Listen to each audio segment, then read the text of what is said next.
It's my pleasure to introduce Seth, who's going to tell us about some very advanced mathematics.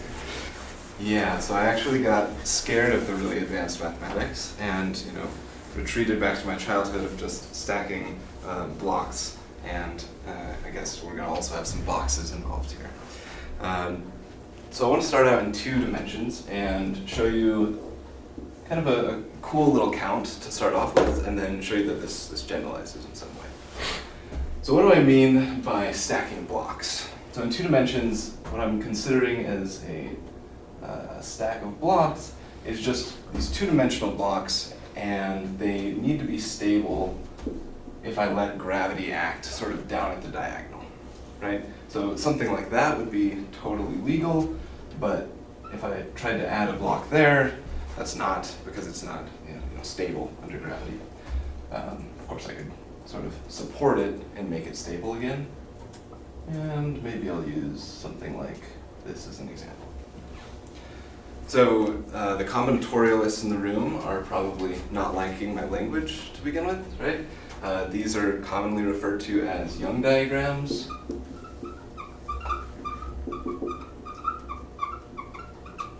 Right? And they're a common way to visualize integer partitions, right? So I could interpret this picture here as the integer partition of 9, 4 plus 2 plus 2 plus 1, where I'm just looking at the number of blocks in each column. Right? There's 4, 2, 2, 1. And so a common game to play is to figure out how many partitions there are of some integer. You just take that many blocks and then figure out all the different ways you could arrange them. I actually want to look at a slightly different framing of a similar kind of counting problem, where the counts that I'm interested in are looking at Young diagrams or partitions that fit inside a square box of some size. In this case, the square box is 4 by 4. Cool. So, I want to start out by talking about a couple of special types of partitions and showing that the count between these 2 special types is the same.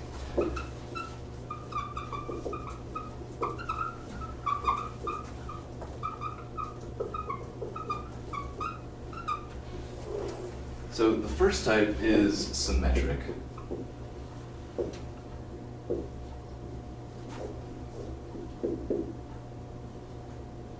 Which is just what it sounds like. And the symmetry here is just reflection about the diagonal, right? So if I take this diagram, I reflect it around that diagonal line, it doesn't change. Right? In the world of integer partitions, if you want to think about things that way, the right terminology here is self-conjugate, right? But I'm going to call it a symmetric. The other kind of partition is strict, and this word does come from the integer partition perspective, where basically I'm just saying I don't repeat any integer, right? So 4 plus 3 plus 1 is a valid strict partition of 8 because it doesn't repeat any numbers, right? This one would not be strict because it repeats 2's. So visually, this is basically saying that every time I step to the right, I better be able to step down. Okay. So let's count these partitions in square boxes of side length n, right? So for symmetrics, let's just start out with some small examples. So by convention, I'm going to consider the empty partition as one of my partitions. It's just no blocks at all. And so in a box of side length 0, there is one empty partition that fits in there. Okay. Weird convention. When n is equal to 1, I have that empty partition, and then I also just get the one single block. This is symmetric sort of trivially. when n is 2, I get the 2 that I had before. And I also get this one and that. For n3, I get, again, all of the things that I had before. And then I can look at this shape here. This is going to be one of the additional ones. But really, all of the additional ones are going to come from just having this and then one of these 4. So as I've drawn it here, I sort of include the empty partition in this 2x2 box that's left over. But I could just put a 1 there, and still I'd be a symmetric. I could put this one there, or I could put this one there. Those are the only ways that I'm going to get a symmetric partition. So, I'm going to get 1, 2, 3, 4, plus these 4. So I have 8 there, 4 here, 2 there, and 1 there. And indeed, the formula for the number of symmetric partitions inside of an n by n box is just 2 to the n. Cool. Turns out that it's the exact same number of strict partitions that we would have, right? So if let's do n equals 2, just to maybe convince you by example. Of course, I have the empty, which is sort of trivially strict. I have just 1, just 2, or 2 and 1. And instead of writing these out, you can just notice that if I restrict myself to an n by n box, and then I say I want to have a strict partition, a partition is just a choice of whether or not to include each number. Right? So I have a binary choice of whether or not to include n minus 1, n minus 2, etc. So I have 2 to the n choices of strict partitions that I can make. So if we fix the box size, we could sort of specify each strict partition with a binary string of length n. Questions about any of this so far? So what's the formula? The formula is 2 to the n for both of these. You have 2 objects that are counted by the same number. Do you have a bijection between them? I do, but I'm going to see. Or we'll build up to it right there.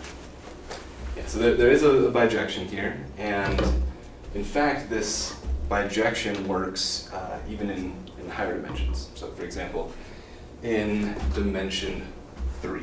But to get there and to sort of motivate all of that, we need to dive into the world of algebra, and I'm going to stick with the 2-dimensional examples while we're working through the algebra, just because I can actually draw them on the board.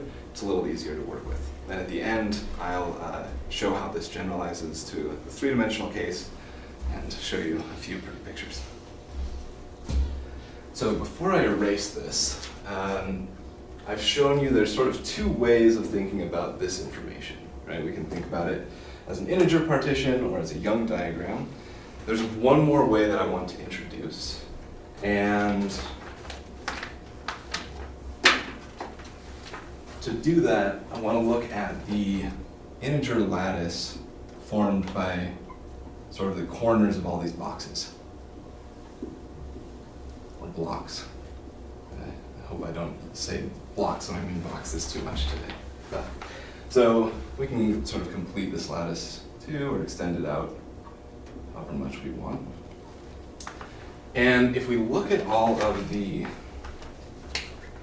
sort of inside corners of this Young diagram,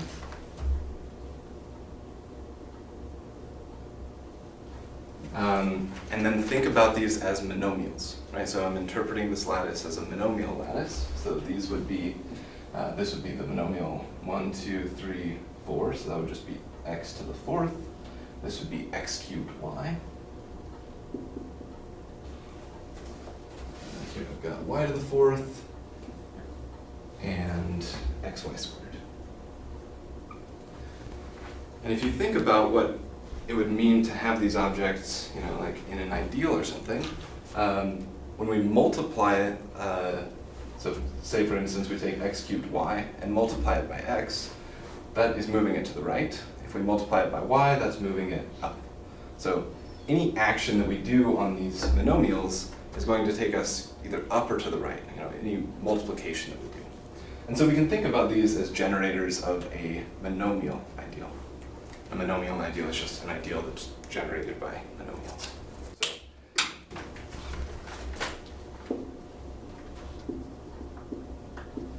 So monomial ideal, and this one is generated by x to the fourth, x cubed y, xy squared, and y to the fourth. So you're basically associating each box with the monomial that's in the southwest corner of the box. Yeah. And then you're looking at the complement of all those monomials and observing that's an ideal generated by each corner. That's right. Is that right? Yeah, so one way to think about this is if I index these boxes by calling this one 0, 0, 1, 0, 1, 1. Yeah, that's the southwest corner. Right, and then each of the boxes in my partition, those are just the exponent vectors of all the monomials that are not in my ideal.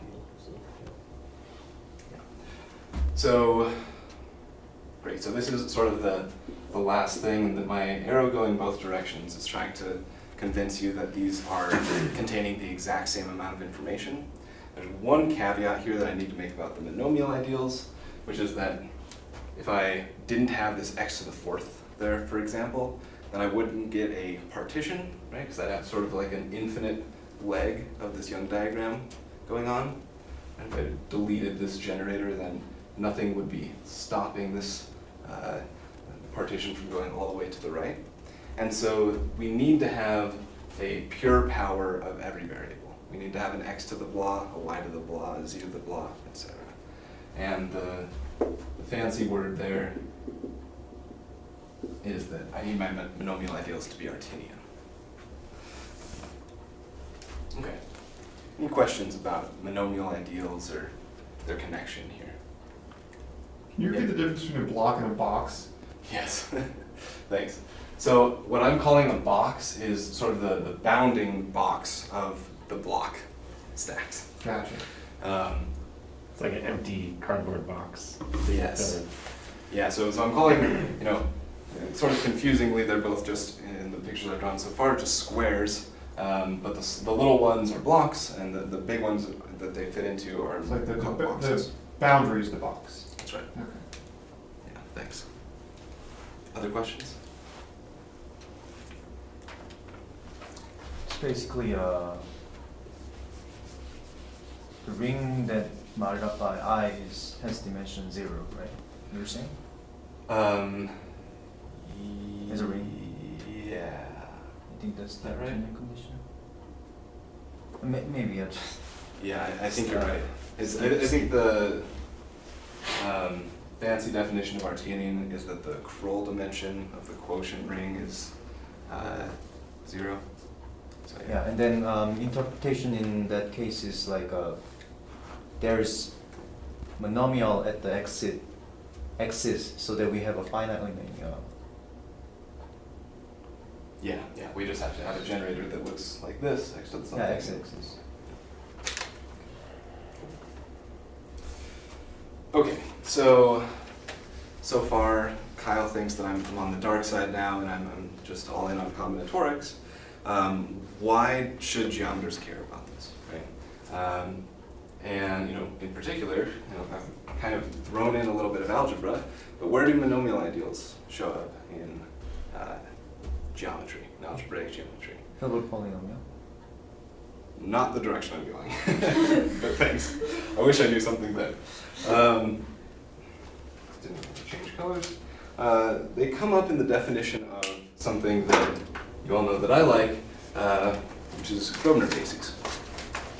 Right, and I'm not going to take a deep dive into Gröbner bases today, but I'm going to remind you of the definition and show you that the initial, or a monomial ideal pops up really naturally. So, a Gröbner basis of any ideal, right? Not assuming that I is a monomial ideal. So, Gröbner basis of any ideal is truly a basis which I'll write as a bunch of g's, with the property that the initial ideal of I is generated by the initial terms of the basis elements. So what does this mean? It just means that if I look at all of the elements in I and look at their leading monomial, according to some monomial order, right, you choose, then there's nothing in there that isn't the initial term of one of these things, right? So all of the initial terms that show up in the entire ideal show up in this basis as initial terms. And so this is sort of a way that we can take any ideal and sort of extract its monomial ideal information in some way, right? I mean, we just convert it to a monomial ideal. That's a really long side. You have questions?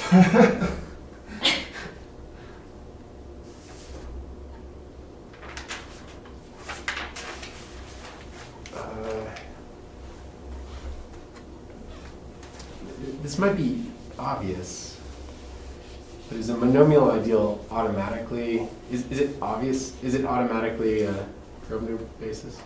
So a monomial ideal, is it automatically a Gröbner basis? Yeah, the set of monomials.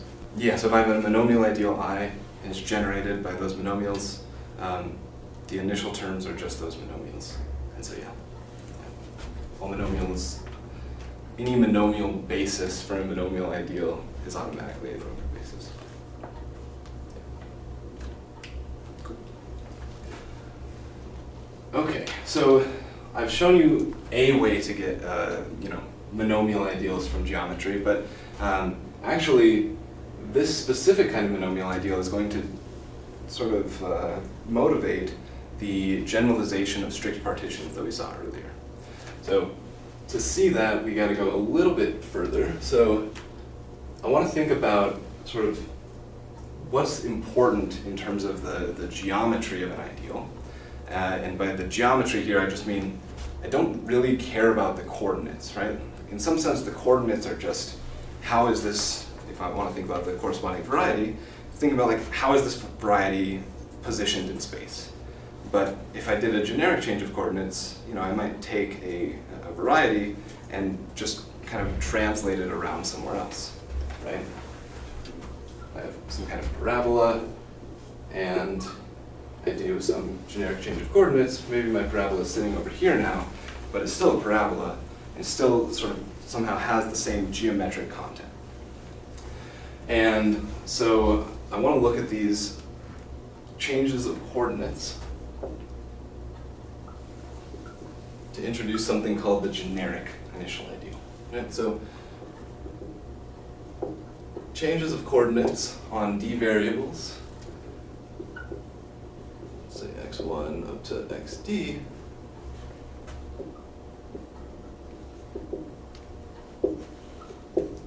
can be given by elements of the general linear group, right?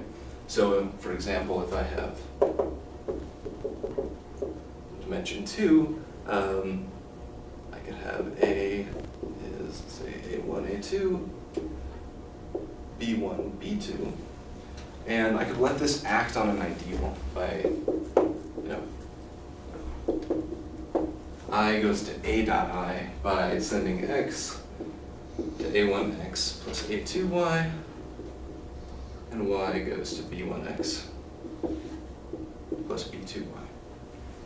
Right? Just kind of giving a little bit of context to what I mean by a change of coordinates. Right? But really this is just sort of randomly shuffling around the variables. Okay? So something interesting happens, which is that if I pick any two, let's say I choose A and B in a general linear group at random, then if I look at A dot I and B dot I, they're definitely not going to be the same ideal, but their initial ideals are the same.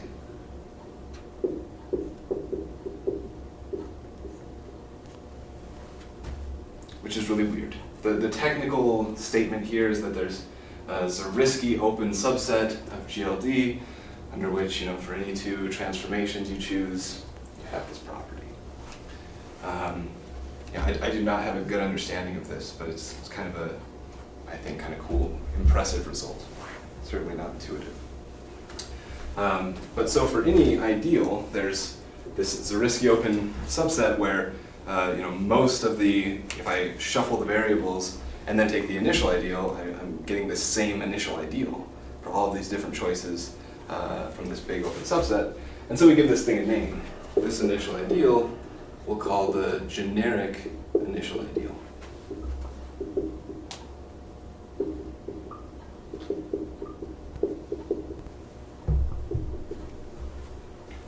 It's not a big mystery that the initial ideal is given by the, generated by the top monomials with respect to the order. And if the top monomial exists in a polynomial, if you perturb the coefficient slightly with a linear transformation of top monomial, then it can't vanish. Yeah. So if it's got a coefficient, a non-zero coefficient, it'll have a non-zero coefficient in this like perturbation of the. Right. So that's Yeah. why this is true. You know, there's a big open set of GLD where you have the same initial. Cool, thanks. Okay, so now I've taken a little bit of a detour through algebra, and we're coming back now. So why are these generic initial ideals relevant to partitions? Well,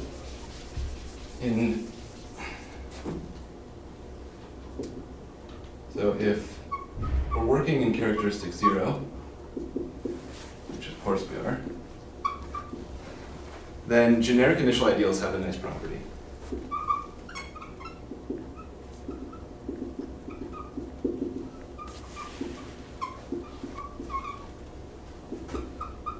Which I'm going to call the variable exchange property.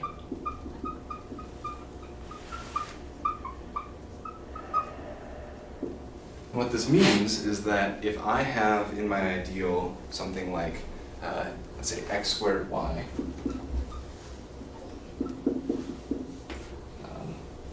then I can trade something that occurs later, so something like a y for an x. Right, so x squared y and I means that x y squared, or sorry, x cubed is also an I. Right? I can trade y's for x's. If I'm working in 3 variables, then I can trade z's for y's or x's, and I can trade y's for x's. And so I can get the phrase is I can trade say later variables for earlier ones. And slightly more technical is just if I have some u in I and say xj divides u, then u times xi over xj is in I for any I less than j. So again, we're just saying that if there is an xj in u, then I can exchange it with any variable that shows up earlier than xj.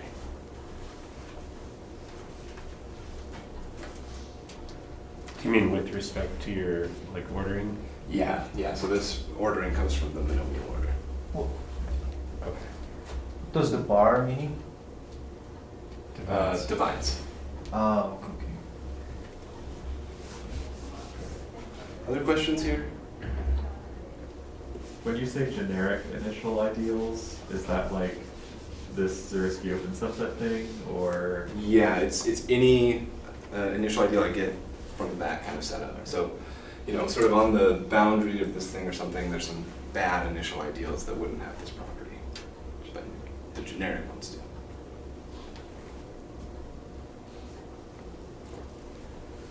Sorry, when you say in I on that page, is I the generic initial ideal of a different I in this case? Yeah, I is just any ideal with this variable exchange property. Generic initial ideals are a particular type of ideal that have this property. But in I see. general- Okay, I get it. So in general, I'll call those ideals Borel ideals. Right? So just referring to ideals with the variable exchange property. So these last two sort of chunks are just saying that here's what a generic initial ideal is, and they are always Borel ideals. Well, in characteristics here. Okay. So now we have a property that we can look at on monomial ideals, and we have a way of thinking about monomial ideals as partitions. So let's see what this property looks like on a partition, right? So if I have, I don't know, 4, 3, 1, this is the same as the monomial ideal x cubed, x squared y, xy cubed, and y to the fourth. And one thing that I forgot to mention here is that if you have to check if your ideal is Borel, right, to see if it actually has this variable exchange property, it suffices to just check it on the generators. Any generating set, you can just check this property, and it's an if and only if. So we can check this property on this set of generators to see if this ideal is a Borel ideal. Right? So all we need to say is if I look at each monomial and then I trade whatever I can, in this case I can only ever trade y's, and then I see if the resulting monomial is in the ideal. Well, with y to the fourth, I could form x y cubed. Of course, that is in my ideal. In fact, it's a generator. If I trade another y, I get x squared y squared, and that is in my ideal because it's just this thing times y. If I look at this monomial and trade a y, I just get x cubed, and again, that's in my ideal. There's nothing to check on x cubed because there's no earlier variables. Is this because of that decreasing property? Which, I mean, this is this property here. Sorry. Sorry, what are you asking? Does it work in this case because the partition is strict? Yeah, that's exactly right. So what this corresponds to in the picture is basically saying, like, if I have an inside corner here, then I better, let's see how do I want to say this? You can go up and left, sort of. Yeah, but you can't go left without going up, is sort of the, if you're on the boundary of this. Right, so for any generator, these generators are inside corners, and so I know that, if this thing is a minimal generator, right, then if I go in one, then I'm out of the ideal, meaning I'm sort of in the partition, and I need to be able to multiply by something to get back up. I'm not explaining this very well. Does anyone else see a good way of describing this? Well, the y to the fourth is the top left dot, right? Yeah, so I guess maybe one way to think about this is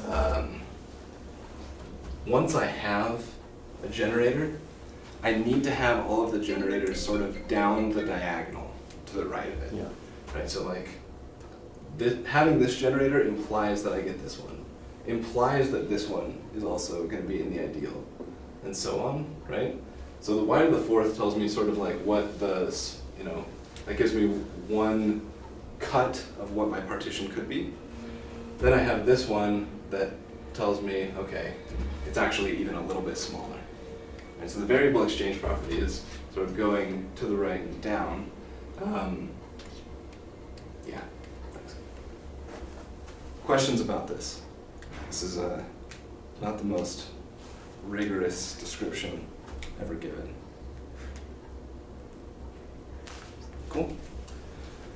So notice that there are, I mean, in this picture, there are like, in some sense, we could restrict this to two generators, right? Like really, if I know that my partition is going to be strict, which I'm going to start calling these strict partitions Borel partitions, because they correspond to Borel ideals. Maybe I should rewrite down. So Borel partitions, which again, is generalizing a strict partition.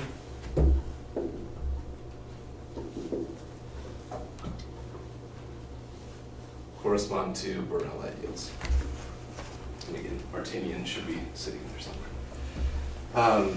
But if I know that if I have an ideal and I know that it's going to be Borel, then I can actually restrict its generating set to just like a smaller subset, right? Because this generator is implied by this one, and this one's implied by that one. Right? So really all I need is, let's see, is it x squared y and y to the fourth. Is everyone okay with that? I didn't understand why you circle that specific one. Because these two generators imply these two. Because when I do the variable exchange property, they give me those other generators. Mm-hmm. So I do a variable exchange, I get xy cubed. I do a variable exchange, I get x cubed. Yeah. So these two monomials are implied by having these two. Mm-hmm. So if I hand you these two monomials and say, give me the Borel ideal generated by these, you know exactly how to do it. What I'm saying is, what is relationship with the one you circled and the Borel partition? All I'm saying is that there's a smaller subset of generators, and we can restrict our attention to a small subset here. From I, or From the generating set for I. So Borel ideal is basically we extract the one that you circle and then generate like those. So, yes. If we look at these two monomials and then basically generate the smallest Borel ideal containing those two, we get this. Okay, so we can restrict our generating set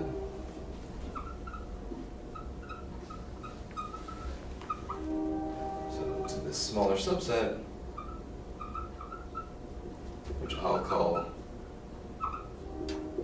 Bijection of I, and this is basically these are called Borel generators.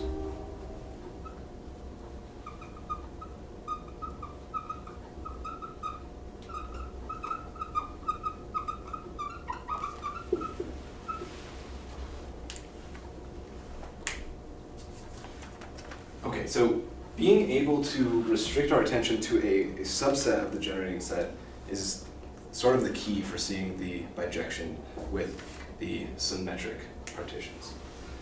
So basically what happens is, for the symmetric partitions, we can interpret those as ideals as well, right? And we can do this for any partition. So if I say take,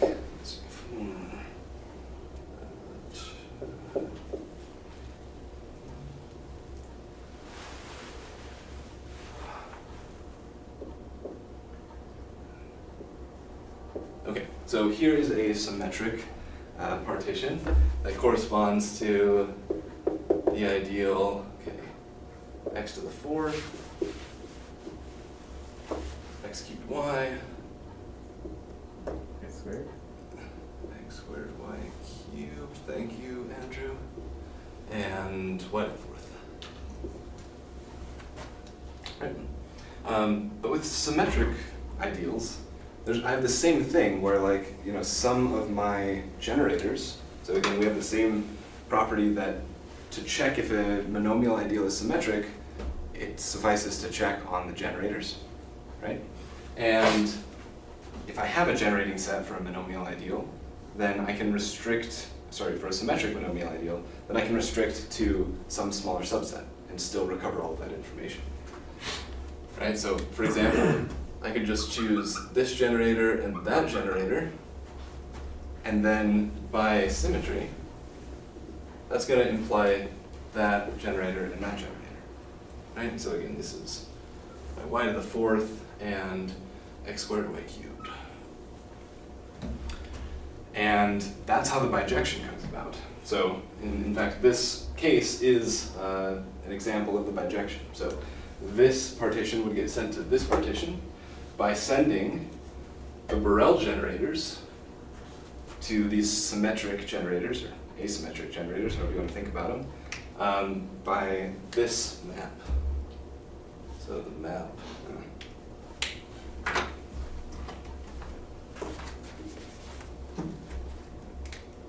So we send all of the Borel generators to be sort of symmetric generators.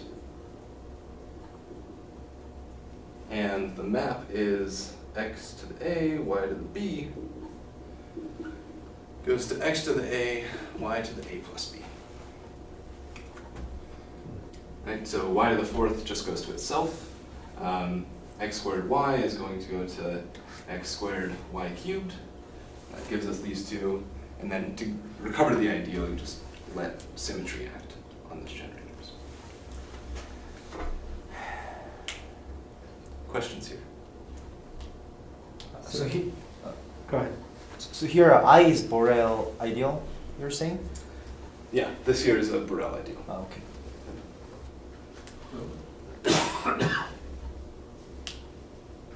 So here what you're saying is that these two partitions, that strict partition, that symmetric partition are in bijection?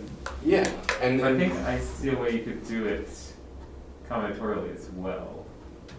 So I would say this is combinatorially, and you can visualize this by sort of just shifting, right? So like basically you take this diagram and shift these first three, this first column up 1, shift the second column up 2, and that would give us sort of this in-between shape that looks like this.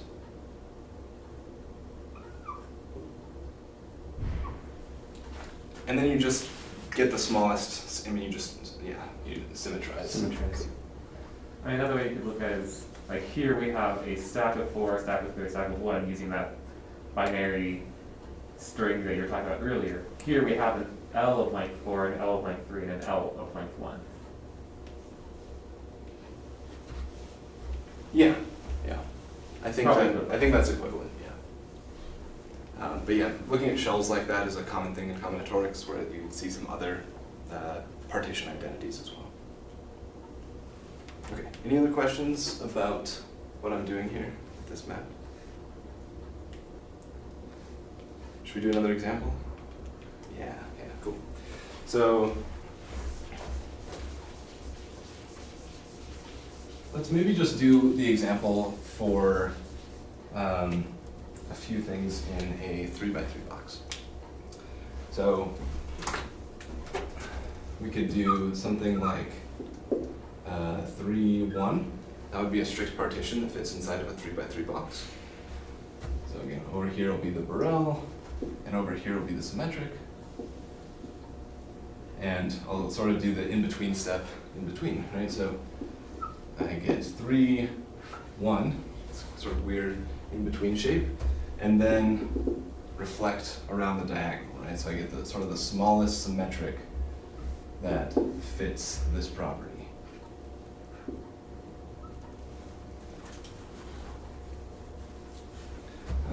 If I had 3, 2, 1, this is sort of the biggest strict partition that I could have that fits inside the 3x3. The shifted thing would look like this. And so the symmetric ideal that I get is the biggest symmetric that fits in the 3x3 box.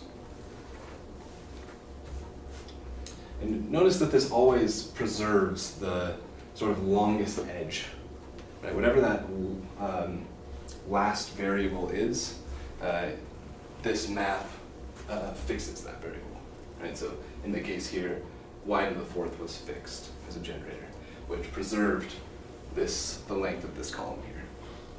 the height of that column. Cool. So there's the bijection in the two-dimensional case. So that one is the Borel and the symmetric both, right? The first one, the second one from, This one here? no, the second line, the first one is Borel and symmetric. Yeah, that's a good observation. But there's a one-to-one correspondence between Borel and symmetric. You're saying? Yeah, so interestingly, this one is Borel and symmetric, but the bijection does not take it to itself. Right, so there is some overlap of when you have a Borel and symmetric, although I think it's just in these sort of staircase diagrams that correspond to maximal ideals. But yeah, so one might think if you were trying to come up with a bijection between these two things, the first thing that you might try is to send this thing to itself. But at least in the bijection that I'm showing here, that's not how we handle it. Are there any fixed points of this bijection, other than maybe like the empty partition? The single block. Oh, yeah. Yeah. Fair point. But I think anything beyond that is going to shift stuff. And so it won't fix a partition. Umar, what is the other way, inverse? Oh, yeah, so you take x to the, say, c, y to the d, goes to x to the c, y to the d minus c. You remove the boxes that lie below the diagonal, and then you shift it back down. Okay, I see. So this map here generalizes to a map for whatever dimension you want. So if I use sort of the exponent notation for a monomial, and so x to the a1, a2, a3, for example, would be like x to the a1, y to the a2, z to the a3. But of course I can just keep going up to, say, AD. Then this just maps to x to the a1, a1 plus a2, a1 plus dot dot dot, up to a1 plus ad. And so you just keep summing all the consecutive exponent vectors. And x to the c1 up to cd comes back in a similar fashion. We get x to the c1, c2 minus c1, c3 minus c2, up to cd minus cd minus 1. And you can check that this actually is a bijection on monomials, and so it's it's a bijection on minimal subsets of monomials, and so this actually extends to a bijection between these two kinds of partitions. And again, notice that the in these Borel ideals, sort of always having the tallest direction being the last variable. So in 3 dimensions, z would be the tallest direction, and that's corresponding to preserving that minimal bounding box size. And so this fits in a 4x4, and it doesn't fit in a 3x3, and so the corresponding symmetric fits in a 4x4, but doesn't fit in a 3x3. That's always the case, right? 3x3, 3x3.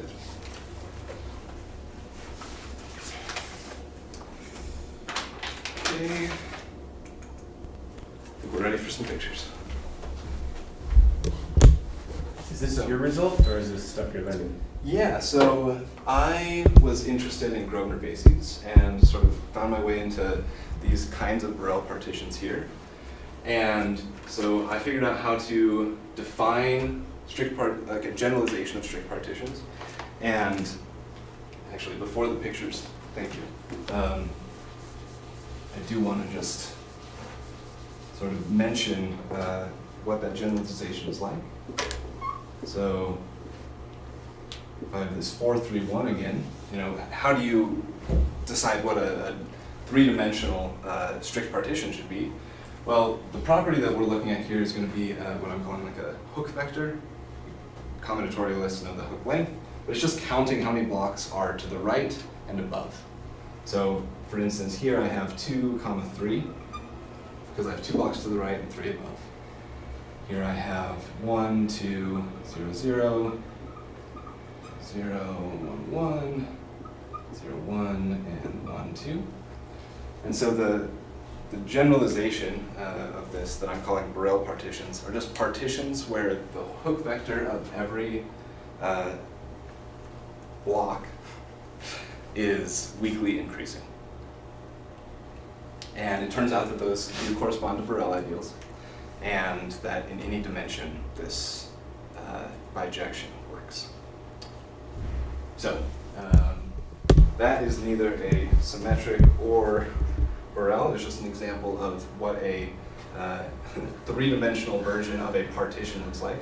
People will generally call these plane partitions because I could, and so plane partition, because I could represent this in a plane, right? So I could write like 2, 2, 2, 1, 1, 1, 1. And that would be sort of like just those numbers representing the height if I viewed this from above. And so I don't like the name plane partition. I would call this a three-dimensional partition.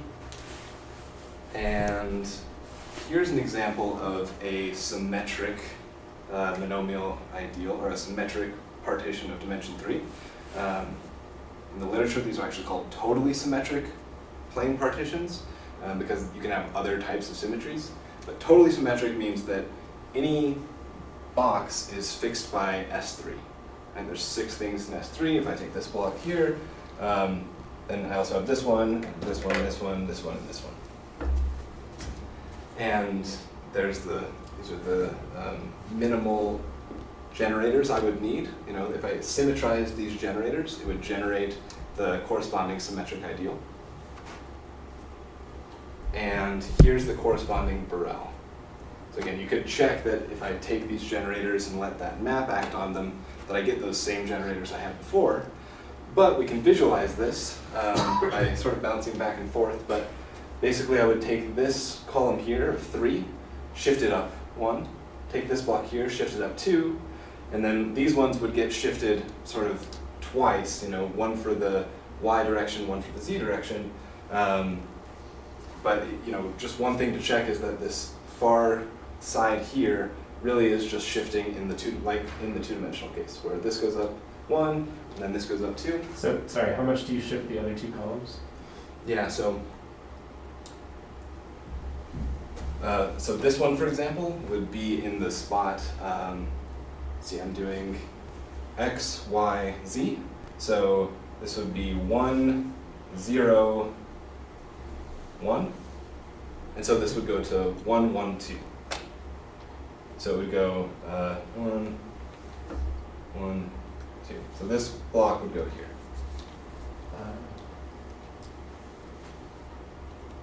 Just corresponding to where those generators are getting out to. Yeah. It'd be nice if there was like an animation where these things moved and did fancy stuff, Yeah. but there isn't for me. Yeah, and then here's just another two-dimensional sort of illustration of what I was talking about earlier, where you take a Borel, you shift it up, and then these little stars are representing the Borel generators here.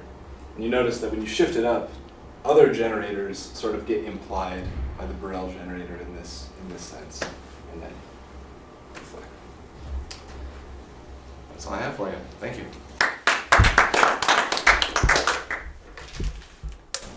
So I have a question. The Borel ones are related to these generic Gröbner basis concept. And the symmetric ones have an interpretation in terms of some interesting class of Gröbner bases. It's a good question. I really don't know. I haven't studied symmetric monomial ideas very much. So yeah, I don't have a good answer for you. What was the aim for your research about this? I think I missed. Like generalizing or what? You didn't miss anything. Yeah, so I got into this by looking at Gröbner fans. right? And last time I talked to you, I talked about Gröbner fans, and I was particularly interested in these like generic Gröbner fans, right? If you take a Gröbner, an ideal, and do this generic change of coordinates, and then form this Gröbner fan, you have this nice, like, pretty symmetric picture, right? And so, in an effort to try and understand those Gröbner fans better, started looking at the corresponding initial ideals of each of the Gröbner bases, and that sort of led into this wondering about the partitions. Mm.